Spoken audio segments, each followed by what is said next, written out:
என்னை பேர் சொல்லி அழைத்தவரே, உள்ளங்கைகளில் வரைந்தவரே, என்னை கரம் பிடித்து நடத்தினீரே, உருவாக்கி உயர்த்தினீரே. என்னை பேர் சொல்லி அழைத்தவரே, உள்ளங்கைகளில் வரைந்தவரே, என்னை கரம் பிடித்து நடத்தினீரே, உருவாக்கி உயர்த்தினீரே. ஒன்றும் இல்லாத எனக்கு கிருபை தந்து வெற்றியை காண செய்தீர். ஒன்றும் இல்லாத எனக்கு கிருபை தந்து வெற்றியை காண செய்தீர். என்னை பேர் சொல்லி அழைத்தவரே, உள்ளங்கைகளில் வரைந்தவரே, என்னை கரம் பிடித்து நடத்தினீரே, உருவாக்கி உயர்த்தினீரே. வனாந்திரமாயிருந்த என்னை வற்றாத ஊற்றாய் மாற்றினீரே, வனாந்திரமாயிருந்த என்னை வற்றாத ஊற்றாய் மாற்றினீரே. என் வாழ்நாளெல்லாம் உம்மை வாழ்த்திடுவேன், என்றும் உம் வழியில் நடந்திடுவேன். என் வாழ்நாளெல்லாம் உம்மை வாழ்த்திடுவேன், என்றும் உம் வழியில் நடந்திடுவேன். என்னை பேர் சொல்லி அழைத்தவரே, உள்ளங்கைகளில் வரைந்தவரே, என்னை கரம் பிடித்து நடத்தினீரே, உருவாக்கி உயர்த்தினீரே. கைவிடப்பட்டு இருந்த என்னை உம் கரத்தால் நடத்தினீரே, கைவிடப்பட்டு இருந்த என்னை உம் கரத்தால் நடத்தினீரே. என் கர்த்தா உம்மை உம் காத்தாய்ப்பேன், என்றும் உம் கரத்தில் மகிழ்ந்திடுவேன். என் கர்த்தா உம்மை கருத்தாய் தூதிப்பேன், என்றும் உம் வழியில் நடந்திடுவேன். என்னை பேர் சொல்லி அழைத்தவரே, உள்ளங்கைகளில் வரைந்தவரே, என்னை கரம் பிடித்து நடத்தினீரே, உருவாக்கி உயர்த்தினீரே. கரங்களை தட்டி கர்த்தரை மகிமைப்படுத்தலாம். அர்த்தம் நிறைந்த உயிரெழுத்து ஆ ஆ இ ஈ நான்கு எழுத்து. அர்த்தம் நிறைந்த உயிரெழுத்து ஆண் குறிப்பது அன்பு, அந்த அன்பிந்தை இருப்பது இயேசு. ஆவண்ணா குறிப்பது ஆத்மா, ஆத்மா ரட்சிப்பை அருள்வது இயேசு. ஆ ஆ இ ஈ நான்கு எழுத்து. அர்த்தம் நிறைந்த உயிரெழுத்து ஆ ஆ இ ஈ நான்கு எழுத்து. ஈனால் குறிப்பது இரக்கம், அந்த இரக்கத்தின் ஐஸ்வர்யம் இயேசு. ஈனா குறிப்பது இரக்கம், அந்த இரக்கத்தின் ஐஸ்வர்யம் இயேசு. ஈனா குறிப்பது ஈகை, அந்த ஈகையின் முடிவே சிலுவை. ஈனா குறிப்பது ஈகை, அந்த ஈகையின் முடிவே சிலுவை. ஆ ஆ இ ஈ நான்கு எழுத்து. அர்த்தம் நிறைந்த உயிரெழுத்து ஆ ஆ இ ஈ நான்கு எழுத்து. சின்ன சின்ன சிட்டுக்குருவி நான், தேவன் என்னை போஷிக்கிறார். தரையில் நானும் விழுந்திடாமல் தினமும் கருத்தார் காக்கின்றார். கியா கியா கியா கீ. தம்பி தங்காய் கண்மணி போல தினமும் உன்னை காத்து போஷிப்பார். காக்கும் தேவன் இயேசு இருக்க கவலை ஏனென்று பாட்டு பாடிடு. கியா கியா கியா கீ. இயேசு நல்லவர், எனக்கு நல்லவர், உனக்கு நல்லவர், நமக்கு நல்லவர். இயேசு நல்லவர், எனக்கு நல்லவர், உனக்கு நல்லவர், நமக்கு நல்லவர்.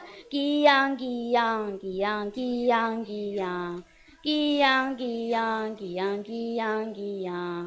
இயேசு நல்லவர், எனக்கு நல்லவர், உனக்கு நல்லவர், நமக்கு நல்லவர். இயேசு நல்லவர், எனக்கு நல்லவர், உனக்கு நல்லவர், நமக்கு நல்லவர்.